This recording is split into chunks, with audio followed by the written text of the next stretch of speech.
Hey guys, and welcome back to another video on the Meterbed channel. We hit 207 subscribers at the time of writing this, which is so freaking many more than I thought would ever subscribe to me while I just talk about movies that I like. I honestly couldn't believe that, because 200 is almost more subscribers than I've ever had in the history of any channel that I've ever created. I think it was at one point it was a channel called Slash It, which you may or may not know about, that had about 270, I believe.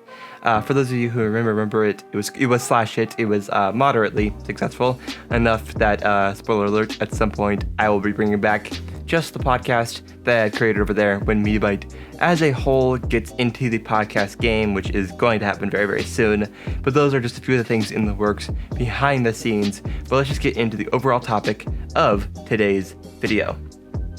Today's video is about a movie that I both cannot recommend enough and also will tell almost all of you to stay away from.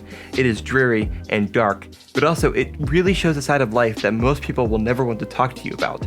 For context, I am specifically talking about the original version of the film Funny Games, not the English remake, because I don't really completely understand exactly the point of the English remake, but that's really not up to me, or if it does or does not really, get a remake. Anyways, this movie isn't super violent in a typical kind of thriller way where there's a lot of violence all the time. The film is violent in the way it shows who they kill and how they actually kill them, less in the way that there's just like a lot of blood, a lot of death all the time. It is really, really dark, and again, it's differently dark than just like your typical horror movie or something like that.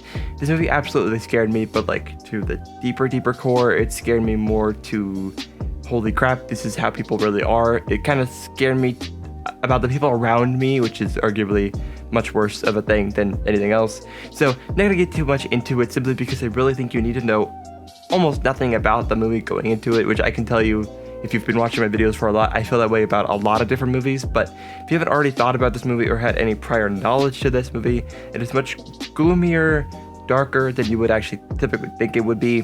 Yeah, basically, quick plot synopsis. It's a home invasion film caused by two people who think that the people who moved into the vacation home next to them are easy pickings. There's more to it than that. They kidnap them, kind of, and I guess do some not so funny games with them, and that is about as far as I honestly want to go into both thinking about this movie and telling you about this movie. If you like thriller movies that are going to scare the crap out of you, but not in like the fun way, like Jason Voorhees or something like that, it's going to scare you because of who the people are. Like, it's going to make you feel intense emotions. And with that, I want to rid myself of how grimy this movie makes me feel and talk to you about the link tree that you can find in the description down below, and that will keep you up to date with all things Metebyte. And with that, last thing I have to say is don't answer the door for strangers, and I will see you all in the next one. Peace.